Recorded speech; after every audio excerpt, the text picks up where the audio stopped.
We're talking to Ms. Hester and Mr. Moss, and the issue is room in the inn. But of course, ladies, as our audience probably know now, that some of the things that we've been talking about are far beyond the room in the inn.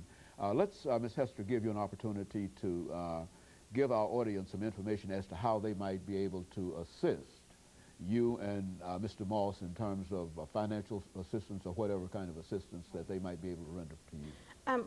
Well, we always need, of course, financial assistance like everyone does, and in-kind goods. Things like toiletry items, the little hotel soaps, socks and underwear and clothing. But I think what's the most precious thing people can give is their time. And if we can build relationships with people, then those become the invitations for one to do something more with their life. And so we need volunteers in the congregations. They need more volunteers. We need more congregations to participate. And we also need volunteers to come down to the campus, especially to join our educational program. Everything from an art class to an AA meeting to how to read a blueprint so they're not a general laborer when they go to a job. I think there's a niche for everyone. Very good. And of course, Mr. Moss, let's talk about the campus and some of the successes that you've had at the campus. Well, we may not always measure success like other people do, because we think that intoxicated person that is brought to the guest house, if he stays and gets nourishing food and interaction with other people and is given a little bit of hope, and if he even goes back out the next day, and the next time he comes, maybe he'll stay another day, but every time he comes in, he gets more nourishment. And we see a lot of success with people that have been out there literally for years. And then all of a sudden they are going to stay and they want treatment and go on. And actually most of the guest house staff right now is, the staff that's employed came from the programs themselves. They're guys that came from the streets and are now they're the ones that do the shift coordinating. They're the ones that invite the other guests to be a part of the program and to rebuild their lives. And that statement alone, coming from someone that's been there, is tremendously powerful. But our other staff, we actually have people with master's level degrees, and we have people all the way down to the shift coordinator that never had anything but maybe a grocery store clerk. But and that's not to say that the other shift coordinators don't have degrees. We also have some that of those that have master's level. Our staff is, when you come to the campus and if you become staff, you won't last long if you don't fit. Because it is a very stressful job. You do get very close to people and they die. Or they'll come to you that they've got a member of their family that's died, but maybe their family doesn't want them back home. But so you really literally become the family. But we have a lot of people that go on to complete their GED from the case management program for the alcohol and drug treatment programs. We have people that get into their own apartments, get back into successful jobs, and continue on with their life. And our congregations don't hear a lot of that, because if you get different people every night, if they take them just one night a week, and they may see different people every time they take them, they don't hear a lot of the success unless we get it out there.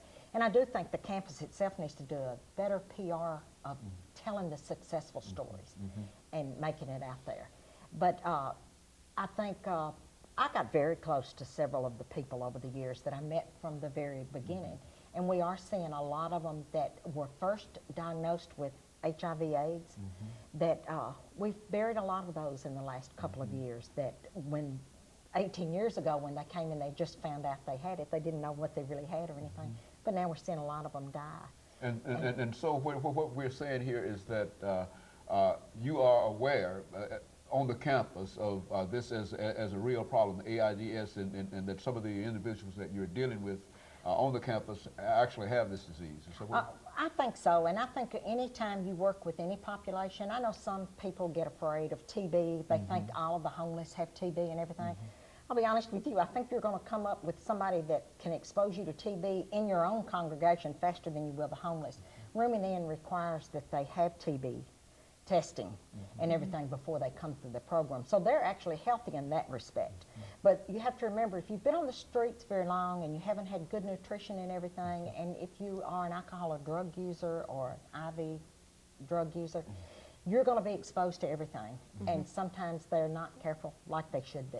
So we do know that all of that is there, but I've been exposed to TB a couple of times, and I've never gotten it. I think sometimes you just go on and do what you got to do, and it works out. It's the people that come, I just don't know how to explain it. It's not like going to work. I hate meetings. That's the part of my job I really hate. Away from the people.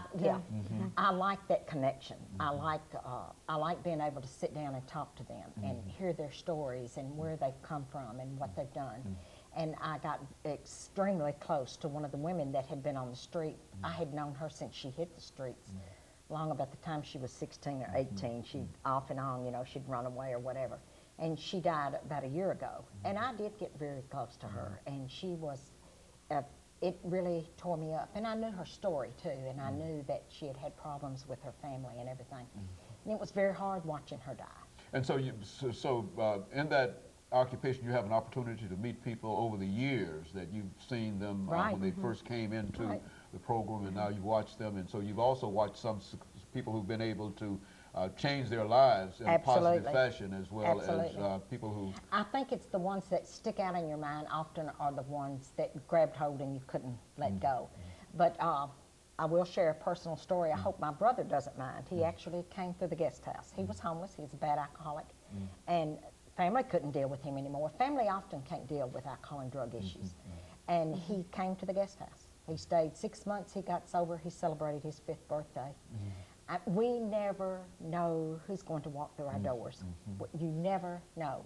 My mother used to say she had an uncle that one day left the breakfast table and they never saw him again. They don't know why. They never knew. And I know a lot of people do that. And whether it's mental illness or what. But you know, a lot of people think that the same people are homeless. That's not true. Our statistics prove that every year 56% of our population moves on, that they are transient, that it's only that 40-something that remain. And most of it is families can put up with you so long, but they can't put up with you forever. So if they sort of move on through and catch a train and end up somewhere else. Or they might move on to a job and to their own apartment. And don't let us know that. Yeah, a lot of people don't look back, you know. It's not something they want to be reminded of. They don't want to wear a badge that I was homeless, I am homeless.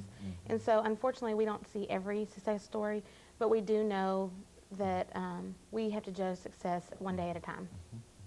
And we do get lots of letters from people. Now, what if a congregation is not involved in the Room in the Inn program, and you would like to encourage that congregation to do so? What could you say to them this morning? Well, what would they have to do? What would they have to do?